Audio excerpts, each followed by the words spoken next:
Oil free आलू bread pakora बनाने के लिए हमने लिया है 6 piece white bread, coriander mint chutney, tomato sauce और थोड़ा सा तेल। और पोटैटो स्टफिंग बनाने के लिए हमने लिया है 5 से 6 पीस मीडियम साइज़ के उबले हुए आलू, आधा चम्मच कसा हुआ अदरक, 1/4 चम्मच आमचूर पाउडर, 1/4 चम्मच गरम मसाला, 1/4 चम्मच लाल मिर्च पाउडर, नमक स्वाद अनुसार, 1 से 2 पीस कटी हुई हरी मिर्चा और कटे हुए धनिया की पत्ती। और बेसन का घोल बनाने के लिए हमने लिया है 1 कप बेसन, 1/4 चम्मच अजवाइन, 1/4 चम्मच जीरा, 1/4 चम्मच आमचूर पाउडर, कटी हुई धनिया की पत्ती, 1/4 चम्मच लाल मिर्च पाउडर और नमक स्वाद अनुसार।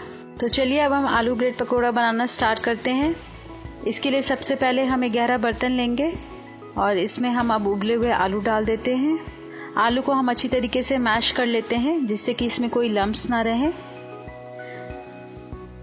आप चाहें तो आलू को ग्रेट भी कर सकते हैं, लेकिन हमने यहाँ हाथों से इसे अच्छी तरीके से मैश कर लिया है। तो इस तरीके से हमारा आलू तैयार है। चलिए अब इसमें हम सारे मसाले मिला लेते हैं। तो सबसे पहले इसमें हम लाल मिर्च पाउडर डालेंगे। हमने यहाँ पे कश्मीरी लाल मिर्च का इस्तेमाल किया है जिससे इसका कलर बहुत ही अच्छा आएगा और ये बिल्कुल तीखी नहीं है। और इसमें अब हम आमचूर पाउडर भी डाल देते हैं। कसा हुआ अदरक डाल दीजिए, आप चाहें तो अदरक पेस्ट भी डाल सकते हैं। और इसमें अब हम स्वाद अनुसार नमक डाल देते हैं।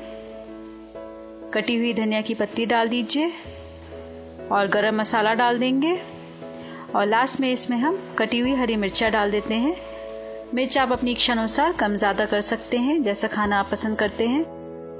तो इस तरीके से हमने स्टफिंग के लिए सारे मसाले डाल दिए हैं। अब चलिए इसे हम मिक्स कर लेते हैं।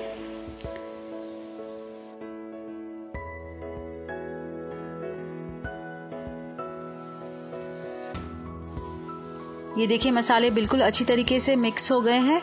अब चलिए हम बेसन का घोल भी तैयार कर लेते हैं। तो इसके लिए हमने एक गहरा बर्तन लिया है और इसमें हम बेसन डाल देते हैं। बेसन डालने के बाद अब इसमें हम सारे मसाले डाल देते हैं। तो सबसे पहले हम लाल मिर्च पाउडर डाल देते हैं और इसमें अब हम थोड़ा सा चटपटापन लाने के लिए आमचूर पाउडर भी डाल देते हैं। जीरा डाल दीजिए, थोड़े से अजवाइन डाल देते हैं और अब हम कटी हुई धनिया की पत्ती भी डाल देंगे। और लास्ट में इसमें हम थोड़ा सा नमक डाल देते हैं। हमने नमक स्टफिंग में यूज़ किया है तो हम स्वाद अनुसार बेसन में भी थोड़ा सा नमक डालेंगे। तो इस तरीके से हमने सभी मसाले डाल दिए हैं। अब चलिए इसका हमें घोल तैयार करना है। तो इसमें हम थोड़ा सा पानी डाल देंगे। पानी हम एक साथ नहीं डालेंगे, नहीं तो हमारा घोल जो है काफ़ी गीला हो जाएगा। तो जितना थिकनेस हमें चाहिए उस हिसाब से हम थोड़ा थोड़ा पानी डालेंगे।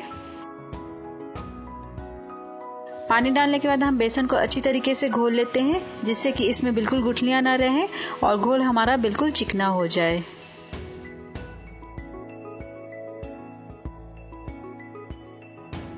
इस तरीके से हमने थोड़ा थोड़ा सा पानी डालकर एक घोल तैयार कर लिया है। आप देख रहे हैं इसकी कंसिस्टेंसी, ये बहुत ज़्यादा पतला भी नहीं है और बहुत गाढ़ा भी नहीं है। तो हमें बिल्कुल मीडियम थिक कंसिस्टेंसी इसी तरीके से चाहिए। तो ये हमारा घोल भी तैयार हो गया है। अब चलिए हम पकौड़े बनाने के लिए ब्रेड लेते हैं। हमने ब्रेड पकौड़े बनाने के लिए वाइट ब्रेड का इस्तेमाल किया है, आप चाहें तो ब्राउन ब्रेड का भी इस्तेमाल कर सकते हैं। तो इस तरीके से हमने एक ब्रेड लिया है और इसके ऊपर अब हम धनिया और पुदीना की चटनी लगा देते हैं। धनिया पुदीना की चटनी कैसे बनाएं इसका वीडियो देखने के लिए आप ऊपर दिए गए लिंक पर क्लिक कर सकते हैं।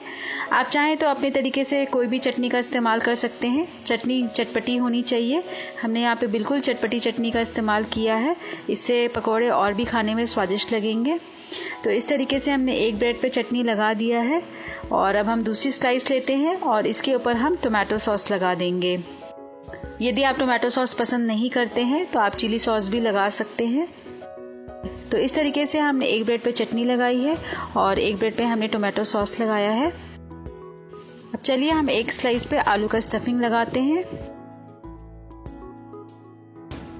यदि आप आलू ज़्यादा पसंद करते हैं तो स्लाइस पे आप मोटा लेयर आलू का फैला सकते हैं।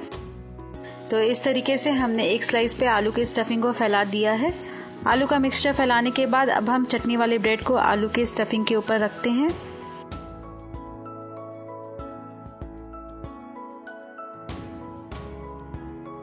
तो इस तरीके से हमारा सैंडविच तैयार हो गया है। अब इसे हमें बेसन के घोल में डिप करना है।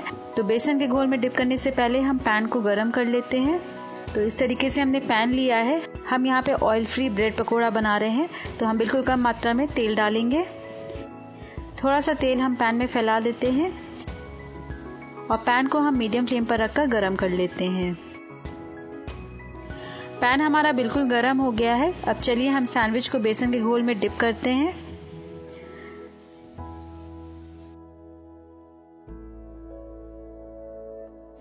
तो इस तरीके से हमने सैंडविच को बिल्कुल दोनों तरफ से अच्छी तरीके से डिप कर लिया है। और इस तरीके से डिप करने के बाद अब इसे हम पैन में डालते हैं। और अब हम पकौड़े के ऊपरी पार्ट पे भी थोड़ा सा ऑयल डाल देते हैं। पकौड़े को पैन में डालने के बाद अब इसे हम नीचे की तरफ से अच्छी तरीके से सिकने देते हैं।